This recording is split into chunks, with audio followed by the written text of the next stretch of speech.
In this video I'm going to give a summary of the plot of episode 5 for King and Conqueror, discuss the history and review it. The episode starts with Harold being told Sven has escaped his escorts in France and he's gone to ground. Harold's underling asks what to do and Harold replies to be sure. Harold and Edith are going to Normandy to deliver Edward's message. There is bad weather and they are captured, put in a cart which then comes under attack. There is a flashback to Harold and Edith packing for the trip. Harold needs to see William's reaction to being offered the crown. William rescues Harold, who had landed in Brittany, and there was a skirmish. A Breton lord then arrives, and his father, the Breton duke, wanted to ransom Harold to William, but releases Harold instead. William is surprised by Edward's offer. Harold is keen on William's ascension, but this is a ruse to determine William's reaction. Harold states the three earls nominate the king, not the king himself, and Harold is the real power behind the throne. The Bretons are plotting. Matilda states that Robert is their youngest. When talking to Edith, Matilda is fishing for information, and Edith wants to cut to the chase and wanting to protect her children. William and Harold chat about battle and childhood. Harold wants to be allies with William, who asks about Sven. Tostig is making plans for his earldom, and Judith is heavily pregnant. Tostig follows the tradition at that time of year, offering peasants to come and take the food they need. Baldwin shows up in Normandy fishing for information. William talks with Matilda about Edward's offer. William is reluctant, and Matilda's position is that the benefit in power terms of uniting England and Normandy is great. Harold's underling searches for Sven near Orleans.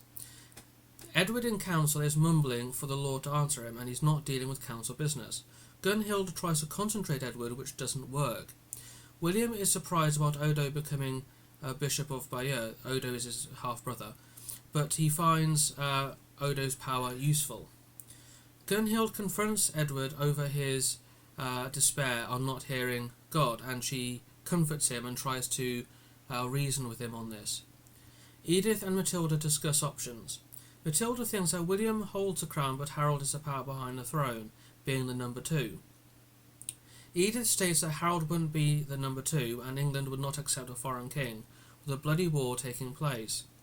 Edith thinks that Harold would win that. Tostig brings Judith food, but she goes into labour. William and Harold discuss the future. William mentions that after Canute defeated Ethelred, he gave the earls a choice: swear oaths to him or Ethelred. Those who swore oaths to Canute were executed, but those who swore oaths to Ethelred, Canute kept, and this is how Godwin survived. There is a disagreement between the two. William wants to pronounce the news to Normandy, but Harold wants to tell Edward first. Harold talks to Edith, and he doesn't want William as king. Wessex has never been conquered, he says. He then tells her about Godwin's wish and Harold's promise to become king, and Edith is concerned. Gunhild climbs into the bath with Edward and tries to stimulate him, but he has a seizure. William tells Matilda that Harold is not telling him everything. Judith gives birth to a son, but they both pass in the aftermath. Harold's underling sees Sven plotting and later dispatches him. William and Harold partake in a wrestling match, ending with them both being the final 2 and evenly matched. William has Harold swear an oath on holy relics to support William's claim. Harold swears the oath to support the rightful king, keeping things vague. I would like to start this section by giving a timeline. The series has not given a clear timeline, jumbling things up instead. Now, Edward the Confessor became king in 1042 and was coronated in 1043. Emma's power was removed in the aftermath of Edward's coronation in 1043, passing away in 1052. The Godwin crisis was in 1051 to 1052, with Sven passing while returning from pilgrimage in 1052. And according to William of Malmesbury, he was set upon by Saracens. Godwin passed in 1053. Harold's trip to northern France was in 1064, and Edward's health started to decline after the Northumbrian rebellion that ended at the end of October 1065, before passing on the 5th of January 1066. In terms of Harold's trip to Normandy, the Norman sources are highly biased towards William and pushing his agenda, say Harold was confirming William as Edward's heir. The Anglo-Saxon sources don't mention it at all. William of Malmesbury says that Harold was fishing and blown over to France. Another suggestion given by some historians, and in my opinion more likely Harold's motive, is that his brother Wulfnoth and nephew Hakon were being held as hostages in Normandy since 1052. Added to this, whether Harold knew of Walter, Count of the Vexin, the Confessor's nephew, and Walter's wife, conveniently passing while being held captive in one of William's castles in 1063. There isn't any mention of Edith going with Harold to northern France. Robert was actually William and Matilda's oldest child, born in circa 1051, and they would go on to have 4 sons and 4 daughters overall. On the point of the Earls determining the next king, not Edward, Edward's wish would be considered. His deathbed instructions to Harold, entrusting the kingdom and his wife to him, shows that, but ultimately the Witan chooses the next king, so that point is true. Harold was blown off course, landing in Poitiers, where he was captured by its count, Guy of Poitiers, who wanted to ransom him. William found out, forcing Guy to hand Harold over. Harold accompanied William on campaign against the Bretons at the border castle of Dole, where Harold showed his strength by rescuing 2 Norman soldiers from quicksand. Harold was knighted by William. Reference the Oaths. Harold was on William's turf, surrounded by William's knights, with his brother and nephew being hostages in Normandy, along with potential knowledge of the fate of Walter. Is he going to say no to William?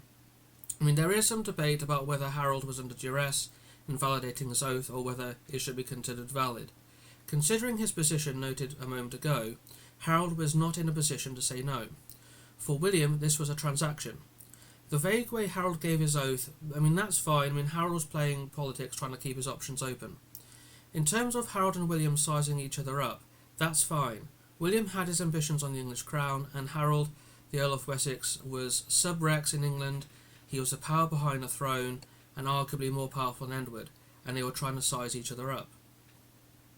Harold trying to determine William's reaction to being offered the crown. If you accept the biased Norman sources being favourable to William, then this is possible. Alternatively, if Harold's trip was to free his brother and his nephew, then his finding out about William's claim was a byproduct of his trip to France. Also, he would have seen the Normans on campaign against the Bretons, which would have influenced his actions at Senlac Hill, in that he formed his army on the crest of a hill, in a shield wall, on a position that could not be outflanked, blocking William in his beachhead, trying to nullify William's cavalry. From what I've read of William, he was not reluctant in his desire for the throne of England, because the Normans pushed the idea of his rightful inheritance. Whether he was promised the throne or not, he believed or convinced himself of his claim, and he got the support of the Pope. He gathered a large army to invade England to enforce his claim, and in 1066 he was at the height of his power. He had an iron grip on Normandy. He had conquered the county of Maine, just to the south of Normandy. His rivals Geoffrey, Duke of Anjou, and Henry, King of France, had passed in 1060, leaving their young sons to inherit, so they were of no threat at that time. He was hungry for wealth and power, which England offered him. The wrestling match between Harold and William is dramatic effect, because there is no mention of this historically. Edward, towards the end of his life, could have suffered from strokes that left him too weak to attend the opening of his great project, Westminster Abbey, in December 1065, but his illness occurred after the northern revolt against Tostig in October 1065. Tostig's rule was considered harsh in terms of bringing in southern taxes and justice. He wasn't a popular earl, as the show implies. Tostig did have 2 sons, Scully and Kettel. It is unclear whether their mother was Judith. Now, she did not pass in childbirth, outliving Tostig by about 29 years, passing away in 1095. Tostig perished at the Battle of Stamford Bridge on the 25th of September 1066. Now, Judith would marry Welf I, Duke of Bavaria, after Tostig's demise. Sven perished on his way back from Jerusalem in 1052. According to William of Malmesbury, he was set upon by Saracens. It is suggested that Sven perished from excessive cold and hunger while travelling through Lycia and southern Italy, as an alternative to William of Malmesbury. He certainly did not perish in France at the hands of Harold's underling. Canute actually fought Edmund Ironside, Ethelred's son, not Ethelred himself, because Ethelred passed in April 1016. And following Canute's rise to the kingship of England after Edmund's convenient and untimely demise, he executed Eadric's Jonah, who betrayed Ethelred to side with Canute. He then betrayed Canute to side with Edmund. Then he betrayed Edmund at Ashendon, maybe planned with Canute, to once again side with Canute. And then Eadric reportedly telling Canute that without his help, Canute could not have become king. Canute also executed Eadric, Edmund's younger brother, and he also executed Northman, Ethelweard, and Britric, Ealdorman of Devon. Now, Godwin, who had initially supported Ethelstan, Edmund's older brother, until Ethelstan's passing in 1014, he seemingly transferred his loyalty to Edmund before demonstrating his loyalty to Canute on Canute's return to Denmark in 1018 and 1019, and Canute's campaign against the Wends. Godwin married Githa, the sister of Canute's brother-in-law Ulf. So, Canute, he did reward loyalty over those who flip-flopped. So the point made in the episode is not entirely inaccurate. Well, I am guilty of repeating myself, because the plot and the drama is flat unforgettable. The history is all over the place, albeit it is not the first time that fiction has done that. It's just a very poor piece of television. It's just so lackluster. Thank you for watching this video, and I hope to see you in the next one.